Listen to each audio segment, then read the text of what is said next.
What's up, guys? Today we're talking about the INFJ dark side. We haven't talked about it for a while, and I think a lot of you don't really know what I mean when I say the dark side, but it's something that a lot of people are talking about. It's this big thing on the internet, the INFJ dark side. Should you be scared of it? Is it dangerous? What an INFJ could do to you? It pretty much is like this thing we keep hidden. If something happens, if somebody attacks us verbally or emotionally, how much we can actually hit back. And it's something we keep in our repertoire, and it has a lot to do, in my opinion, with the INFJ door slam. The INFJ door slam is pretty much when you cut somebody off if they've just gone too far and really abused your kindness, and people are really surprised how cold INFJs can actually be. And that is, in my opinion, the biggest part of the INFJ darkness, this coldness, being able to completely shut off any kind of empathy, shutting off any kind of feeling that you need other people's validation. And this is something that when you compare yourself to others, it seems like INFJs have a much bigger capacity of. And I want to talk to you about, first off, is it true? Second of all, are others so afraid of it, or is it actually the INFJ? I think it's both. And most importantly, what we INFJs can learn from this. Like, how can we use this dark side to thrive and not just to barely survive? This isn't something that we need to keep hidden. It's something that we should utilize as often as possible and actually make it a good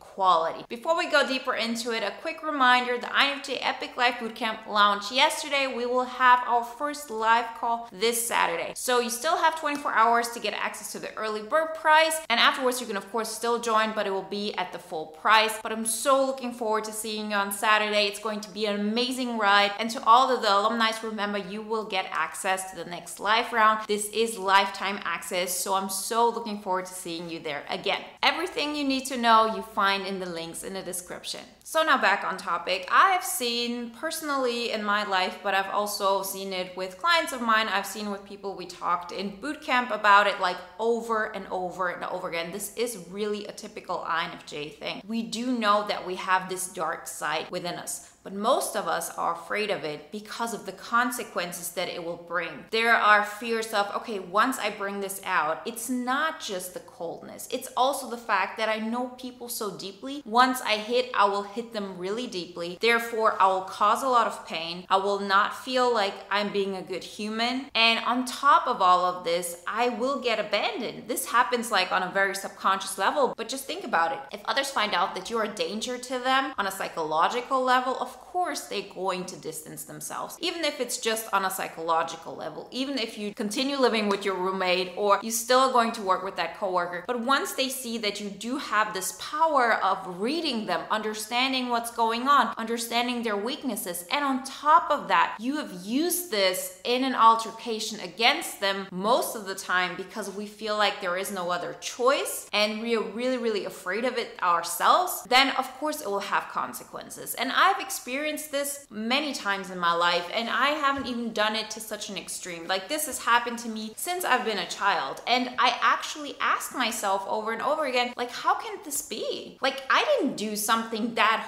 horribly. I protected myself a little bit when a situation got a little bit intense. So maybe it was with somebody that I was flirting with, or it was somebody that I wanted to be friends with, and then the relationship got a little bit more intense, probably because of our nature and because we push it, and then we sort of back out. We sort of feel like, okay, I'm taking back control over my sovereignty, I'm taking back over my autonomy, and therefore the other person sees that they have been at the mercy of you. And again, I've seen this numerous times, and this isn't just me. Again, like, remember, I'm talking to INFJs all the time for years now. This is a typical thing, and it can be very hurtful because for the longest time you don't know what you did. Sometimes you do know, but that is really an extreme case, like when you've gone like to such an extent that it really hurts your soul. But sometimes it doesn't even have to get this far. And so the question becomes, how are we going to deal with this? For the longest time, and I've seen this with myself, I've seen this with bootcamp members, with clients, is that we actually try to backpedal, that we say, well, I don't need to be using these things. I know it in the back of my mind that I understand that person, that I know what they're about, and I sort of use it as my safety net. I use it as something that I could use use just in case if things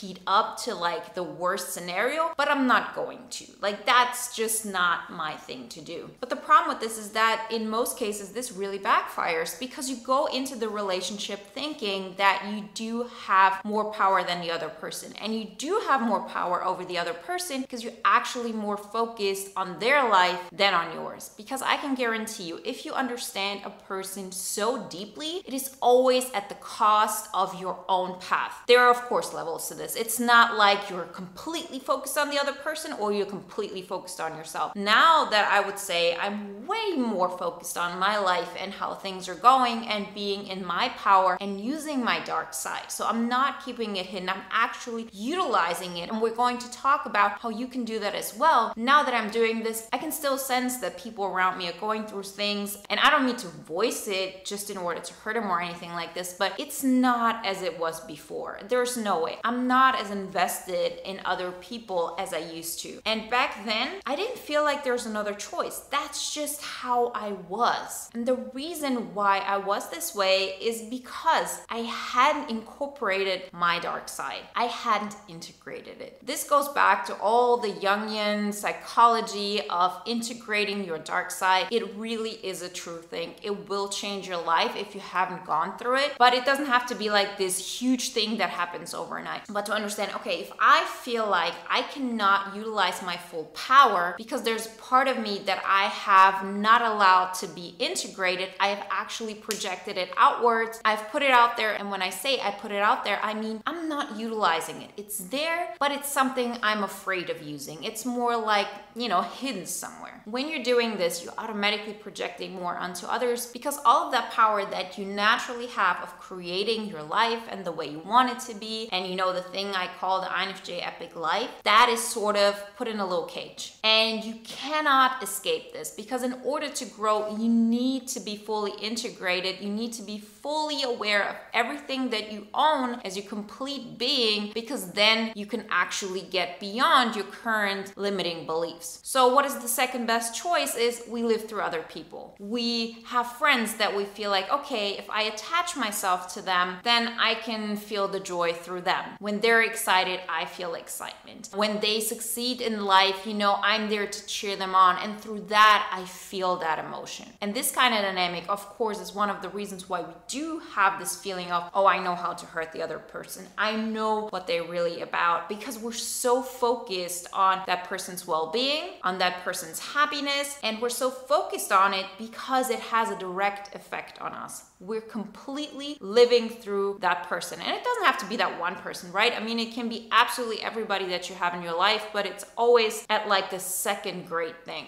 And then the question becomes, how do you change that? Well, first off, you have to recognize that this is going on, that something is missing, that you feel like you're not tapping into your full potential, that you're not experiencing life the way you could. And once you've done this, once you've gotten to this point where you say, okay, something has to change, then it's like really to ask yourself, what am I so afraid of? What is the worst thing that could happen? And the worst thing that could happen is you hurt the other person. They recognize that you don't need them anymore. So of course, then they will back off because again, it's scary. They see that you're not somebody who's going to be attached to them. Your fear of, okay, then why are they friends with me? Up until this point, I have learned and I have taught myself that the reason why people are around me is because of what I can do for them, how I can understand them. If I'm focusing on myself, if I'm doing everything which will firstly benefit me and then others, people are not going to like me. And that's a very deep psychological fear that a lot of INFJs have. And we have that because when we were children, we weren't aware what was really going on. And so because we do have the capacity to understand others, we also feel like we have to do it. We have to do it. We're attached to it. We're over invested in this thing because back then we didn't have another choice. We need our peers to like us. We need our caregivers or some kind of authority figure like our teacher to really protect us, whatever it may be, right? Those are just the basic things that happen on a psychological level. You want to protect yourself. You don't really understand what's going on. And we've built this thing within us that tells us, don't do this. Don't show your strength. Don't show that cold side of yours because it's unlovable. You will get abandoned and then you're all alone. So that is the thing we're most afraid of. And when you you are willing to say to yourself, if I'm going to end up completely alone, and I mean completely, without any friends, without anybody needing me, without anybody loving me on any kind of way, but I still have to take that road because I have to like myself. I cannot live like this anymore. Then you're on the verge of really creating an amazing life, because then you recognize the thing that makes you happy on a consistent basis is only something you can give to yourself. It's that full acceptance, and that includes that dark side. You know, it's based on the fact that we are introverts and our introverted functions are cold, right? It's intuition, it's introverted thinking. So these are the things we actually go back to when we need to, uplift ourselves, when we need to recharge ourselves. And that is a place that can be cold. So it's hugely important to integrate this and to see that this is a good thing. I mean, if you think of some kind of movie character, a king or Wonder Woman or whatever it might be, that person seems so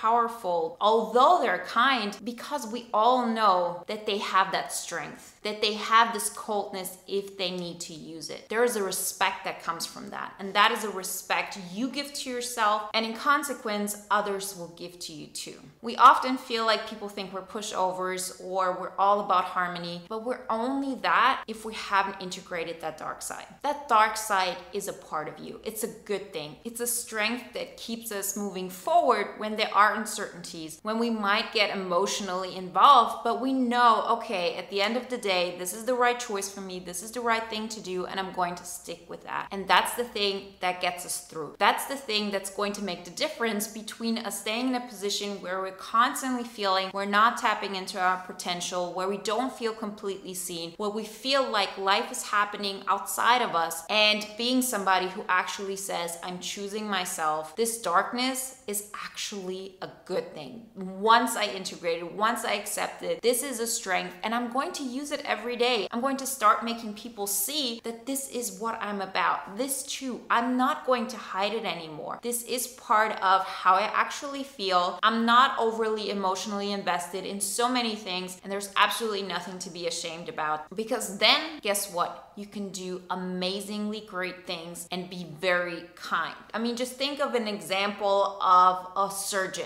That person needs to be cold at that moment. If they were emotionally invested in every patient they had, there is no way they could really perform the miracles that they do. So just use this analogy for who you are. Just because you don't feel like you're this heartily warm person all the time, that does not mean that you're a bad person. That does not mean that you can't do good, starting with yourself and then to others, if you choose to integrate that cold side of yours. It's a strength. It's nothing to be ashamed of. Once you accept this part of you, you can do amazing things. So don't ever doubt it. Don't fear it. Go through the process. I know it's hard, psychologically speaking, but guess what? You can do hard things. Remember, guys, if you want to dive deeper into this process, then join the INFJ Epic Life Bootcamp. You still have time until Saturday. We don't have late admissions, so join before the first live call, and then you can be surrounded by other INFJs working on creating their INFJ Epic Life. It's really an incredible opportunity and experience, and I just see over and over again what an effect this group thing actually has. People joining together, having the same intention, working together to overcoming their limiting beliefs and creating the INFJ Epic Life on their terms. All the information you find in the links in the description, and if you want to watch another video now that is in alignment with today's topic, then watch the video why the INFJ is so extremely dangerous.